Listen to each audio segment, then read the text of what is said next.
Top quality और consistent performance के लिए सिर्फ सिल्वर पंप नाम याद रखना। ಕೆಪಿಸಿಸಿ ಗಾದಿಯ ವಿಚಾರಕ್ಕೆ ಸಂಬಂಧಪಟ್ಟಂಗೆ ನಡೀತಿರುವಂಥದ್ದೇನು? ಯಾಕಂದರೆ ಕೇಂದ್ರ ಸೂಚ್ಯವಾಗಿ ಒಂದು ಸಂದೇಶ ರವಾನಿಸಿದೆ, ಇಲ್ಲ ನಾವು ಬದಲಾಯಿಸುವಂಥ ಮನಸ್ಥಿತಿನಲ್ಲಿ ಇಲ್ಲ ಅಂತ.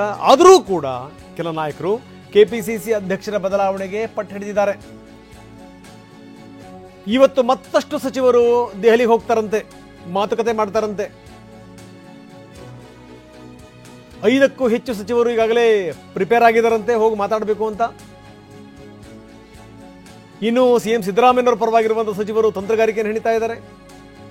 ಪ್ರತ್ಯೇಕವಾಗಿ ಹೈಕಮಾಂಡ್ ಹತ್ರ ಹೋಗಿ ಮಾತಾಡಿ ಅವ್ರನ್ನ ಒಪ್ಪಿಸ್ಬೇಕು ಅಂತ. ಒಬ್ಬರಾದ ಮೇಲೆ ಒಬ್ಬರು ಹೋಗಬೇಕು, ಮಾತಾಡಬೇಕು ಅಂತ. ರಾಜಣ್ಣ ಇನ್ನೂ ಅಲ್ಲೇ ಇದ್ದಾರೆ. ರಾಜಣ್ಣ ಒಬ್ಬರಾದ ಮೇಲೆ ಒಬ್ಬರು ನಾಯಕರ ಜೊತೆಗೆ ಮಾತಾಡಿದ್ದಾರೆ. ನೀವೇ ಹೇಳಿದ್ದು ಅದರ ಪ್ರಕಾರ ಬದಲಾಯಿಸಿ ಅಂತ ಹೇಳ್ತಾ ಇದ್ದಾರೆ. ಯಾಕೋ ಹಿಂದೆಂದಿಗಿಂತ ಈಗ ಇದರ ಸಂಗತಿ ಹೆಚ್ಚಾಗ್ತಾ ಇದೆ. ಯಾಕಂದರೆ ಅವರು ಕೊಡ್ತಿರುವಂಥ ಸ್ಟೇಟ್ಮೆಂಟ್ಗಳು, ಅವ್ರು ಮಾತಾಡ್ತಿರುವಂಥ ರೀತಿ, ಅವರು ಭೇಟಿ ಮಾಡ್ತಿರುವಂಥ ರೀತಿ, ಒಬ್ಬರಾದ ಮೇಲೆ ಒಬ್ಬರು ದೆಹಲಿಗೆ ಹೋಗ್ತಿರುವಂಥ ರೀತಿ, ದೆಹಲಿ ದಂಡಯಾತ್ರೆ, ಇದನ್ನೆಲ್ಲ ನೋಡಿದಂಥ ಸಂದರ್ಭದಲ್ಲಿ ಇನ್ನೂ ಕೂಡ ಈ ಪಟ್ಟು ಬಿಟ್ಟುಬಿಟ್ರೆ ಅವ್ರು ಹೇಳ್ದಂಗೆ ಆಗಿಬಿಡುತ್ತೆ ಅನ್ನುವಂಥ ಒಂದು ಮನೋಭಾವನೆ ಇವ್ರಿಗಿದೆ ಅಂತ ಅನ್ನಿಸ್ತಾ ಇದೆ. ಹೀಗಾಗಿ ಯಾಕೋ ಇದು ಜಾಸ್ತಿ ಆಗ್ತಾ ಇದೆ. ಬನ್ನಿ, ನಮ್ಮ ಪ್ರತಿನಿಧಿ ಪ್ರಸನ್ನ ನಮ್ಮೊಂದಿಗೆ ಈಗ ನೇರ ಸಂಪರ್ಕದಲ್ಲಿದ್ದಾರೆ. ಪ್ರಸನ್ನ, ಭಾಳ ಗಮನಿಸಬೇಕಾದಂಥ ಸಂಗತಿ, ಹೈಕಮಾಂಡ್ ಒಂದು ಸೂಚ್ಯವಾಗಿ ಒಂದು ಸಂದೇಶವನ್ನು ರವಾನಿಸ್ತು, ಸೂಕ್ಷ್ಮವಾಗಿ ಒಂದು ಸಂದೇಶ ರವಾನಿಸ್ತು. ನೋಡಿ, ಸ್ಥಿತಿಗತಿಗಳು ಆ ರೀತಿ ಇಲ್ಲ, ಹೀಗಾಗಿ ಈ ಸಂದರ್ಭದಲ್ಲಿ ಈ ಬದಲಾವಣೆಗೆಲ್ಲ ಹೋಗಬಾರ್ದು ಅಂತ. ಅದಾದಮೇಲೆ ಎಲ್ಲವೂ ಕೂಡ ಸುಮ್ಮನಾಗ್ಬಿಡ್ತವೆ ಅಂತ ನೀವು ಭಾವಿಸಿದ್ವಿ. ಇಲ್ಲ, ಅವ್ರಿಗೆ ಗೊತ್ತಾಗ್ಬಿಟ್ಟಿದೆ.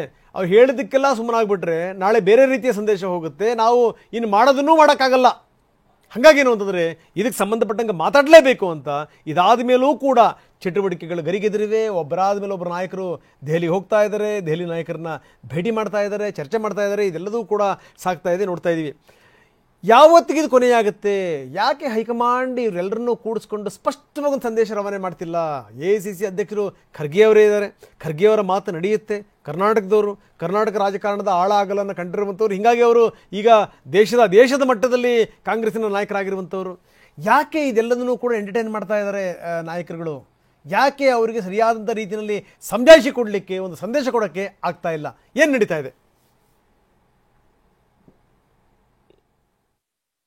ಈ ಗೊಂದಲಗಳು ಕ್ರಿಯೇಟ್ ಆದಂತಹ ಸಂದರ್ಭದಲ್ಲಿ ಒಂದು ಮಾತನ್ನ ಹೇಳಿದ್ರು. ವಿಧಾನಸೌಧದ ಮುಂದೆ ನಿಂತು DK ಶಿವಕುಮಾರ್ ಹೇಳಿದ್ದು, ಯಾವುದೇ ಸ್ಥಾನಮಾನ ಬೇಕು ಅಂದ್ರೆ ಅದು ಅಂಗಡಿಯಲ್ಲಿ ಸಿಗೋದಿಲ್ಲ ಅಥವಾ ಮೀಡಿಯಾದ ಮುಂದೆ ನಿಂತು ಮಾತನಾಡಿದ್ರೆ ಸಿಗೋದಿಲ್ಲ ಅನ್ನುವಂತ ಮಾತನ್ನ. ಈ ಮಾತನ್ನ ಇದೀಗ ಸಿದ್ದರಾಮಯ್ಯ ಆಪ್ತ ಸಚಿವರು ಅತ್ಯಂತ ಗಂಭೀರವಾಗಿ ತೆಗೆದುಕೊಂಡಿದ್ದಾರೆ. ಹೌದು, ನಾವು ಕರ್ನಾಟಕದಲ್ಲಿ ರಾಜ್ಯದಲ್ಲಿ ಕೂತು ರಾಜಕಾರಣ ಮಾಡಿದ್ರೆ ಸಾಕಾಗೋದಿಲ್ಲ, ದೆಹಲಿಗೆ ಹೋಗಿ ಎಲ್ಲಿ ಹೋಗಿ ಏನನ್ನ ಕೇಳಬೇಕು ಅಲ್ಲಿಯೇ ಕೇಳಬೇಕು ಅಂತ ಹೇಳಿ ತೀರ್ಮಾನ ಮಾಡಿದಂತೆ ಕಾಣ್ತಿದೆ. ಈ ಕಾರಣಕ್ಕೋಸ್ಕರ ಸತೀಶ್ ಜಾರಕಿಹೊಳಿ ಆಯ್ತು, KN ರಾಜಣ್ಣ ಆಯ್ತು, ಇಷ್ಟಕ್ಕೆ ಸಚಿವರ ದೆಹಲಿ ದಂಡಯಾತ್ರೆ ಸೀಮಿತ ಆಗ್ತಾ ಇಲ್ಲ. ಇದರ ಬದಲು ಸುಮಾರು 5ಕ್ಕೂ ಹೆಚ್ಚು ಮತ್ತಷ್ಟು ಸಚಿವರು ದೆಹಲಿಗೆ ತೆರಳಿ ಪ್ರತ್ಯೇಕವಾಗಿ ಹೈಕಮಾಂಡ್ ನಾಯಕರನ್ನ ಭೇಟಿಯಾಗುವಂತಹ ತೀರ್ಮಾನವನ್ನ ಮಾಡ್ತಾ ಇದ್ದಾರೆ. ಪ್ರತ್ಯೇಕವಾಗಿ ಹೋಗೋದಕ್ಕೆ ಒಂದು ಕಾರಣ ಇದೆ. ಏಕಕಾಲಕ್ಕೆ ಸುಮಾರು 8ಕ್ಕೂ 10 ಸಚಿವರು ಹೋಗಿ ದೆಹಲಿಯಲ್ಲಿ ಹೈಕಮಾಂಡ್ ನಾಯಕರನ್ನ ಭೇಟಿಯಾದ್ರೆ ಅದು ಅಸಮಾಧಾನದ ದೊಡ್ಡ ಸ್ಫೋಟ ಆಗಿದೆ ಅನ್ನುವಂತ ರೀತಿಯಲ್ಲಿ ಬಿಂಬಿತ ಆಗುತ್ತೆ. ಈ ಕಾರಣಕ್ಕೋಸ್ಕರ ಪ್ರತ್ಯೇಕವಾಗಿ ಹೋಗಿ ತಮ್ಮ ತಮ್ಮ ಅಭಿಪ್ರಾಯ ಏನಿದೆ, ಮುಖ್ಯಮಂತ್ರಿಗಳ ಬದಲಾವಣೆಯ ವಿಚಾರ ಇರಬಹುದು, KPCC ಸಾರಥ್ಯದ ಬದಲಾವಣೆಯ ವಿಚಾರ ಇರಬಹುದು, ಅಥವಾ ಕ್ಯಾಬಿನೆಟ್ ರೀಶಫಲ್ ಮಾಡುವಂತ ವಿಚಾರ ಇರಬಹುದು, ಇದೆಲ್ಲದಕ್ಕೂ ತಮ್ಮ ತಮ್ಮ ಅಭಿಪ್ರಾಯವನ್ನ ಪ್ರತ್ಯೇಕವಾಗಿಯೇ ಹೈಕಮಾಂಡ್ ನಾಯಕರ ಕಿವಿಗೆ ಹಾಕಬೇಕು ಅಂತ ಹೇಳಿ ತೀರ್ಮಾನ ಮಾಡಲಾಗಿದೆ. ಈ ಕಾರಣಕ್ಕೋಸ್ಕರ ಇದೀಗ ರಾಜಣ್ಣ ನಿನ್ನೆ ತಡರಾತ್ರಿ ಬೆಂಗಳೂರಿಗೆ ಆಗಮಿಸಿದ್ದಾರೆ. ಅವರಾದ ಬಳಿಕ ಮುಂದೆ ಮತ್ತೊಂದಷ್ಟು ಸಚಿವರು ಕೂಡ ದೆಹಲಿಗೆ ಹೋಗುವಂಥದ್ದು ಖಚಿತವಾಗಿದೆ. ದೆಹಲಿಗೆ ಹೋಗಿ ಹೈಕಮಾಂಡ್ ನಾಯಕರಿಗೆ ಪ್ರತ್ಯೇಕವಾಗಿ ತಮ್ಮ ಅಭಿಪ್ರಾಯವನ್ನು ತಿಳಿಸುವ ಮೂಲಕ DK ಶಿವಕುಮಾರ್ ಅವರು ಕೂಡ ಕೋಪದಿಂದ ದೂರ ಆಗಬಹುದು ಮತ್ತು ಸಿದ್ದರಾಮಯ್ಯನವರ ಪರವಾಗಿ ಒಂದಷ್ಟು ಅಭಿಪ್ರಾಯಗಳನ್ನ ಕ್ರಿಯೇಟ್ ಮಾಡಬಹುದು ಅನ್ನುವಂತಹ ಲೆಕ್ಕಾಚಾರಗಳನ್ನ, ತಂತ್ರಗಾರಿಕೆಯನ್ನ ಹೆಣದಂತೆ ಕಾಣ್ತಿದೆ. ಅಕಸ್ಮಾತ್ ಏಕಕಾಲಕ್ಕೆ ಹೋಗಿ ಒಂದು ವಿಷಯವನ್ನ ಹೈಕಮಾಂಡ್ ಕಿವಿಗೆ ಹಾಕಿ ಬಂದಿದ್ದೆ ಆದ್ರೆ ಅದು ಅಲ್ಲಿಗೆ ಮುಗಿದೇ ಹೋಗುತ್ತೆ. ಆದ್ರೆ ಈಗ ಪ್ರತ್ಯೇಕವಾಗಿ ಹೋಗಿ ಹೈಕಮಾಂಡ್ ನಾಯಕರನ್ನ KC ವೇಣುಗೋಪಾಲ್ ಅವರನ್ನ, ಸುರ್ಜೇವಾಲಾ ಅವರನ್ನ ಮತ್ತು ಮಲ್ಲಿಕಾರ್ಜುನ್ ಖರ್ಗೆ ಅವರನ್ನ ಭೇಟಿಯಾಗುವ ಮೂಲಕ ಈ ರೀತಿಯ ಒತ್ತಡ ಪಕ್ಷದ ಆಂತರಿಕ ಮಟ್ಟದಲ್ಲಿದೆ ಅನ್ನುವಂಥದ್ದು ಮತ್ತು ಶಾಸಕರ ಅಭಿಪ್ರಾಯವೂ ಕೂಡ ಇದೇ ಆಗಿದೆ ಅನ್ನುವಂಥದ್ದನ್ನ ಹೈಕಮಾಂಡ್ಗೆ ಮನವರಿಕೆ ಮಾಡಿಕೊಡ್ಬೇಕು ಅನ್ನುವಂತ ಒಂದಷ್ಟು ಪ್ರಯತ್ನಗಳಿದಾವೆ.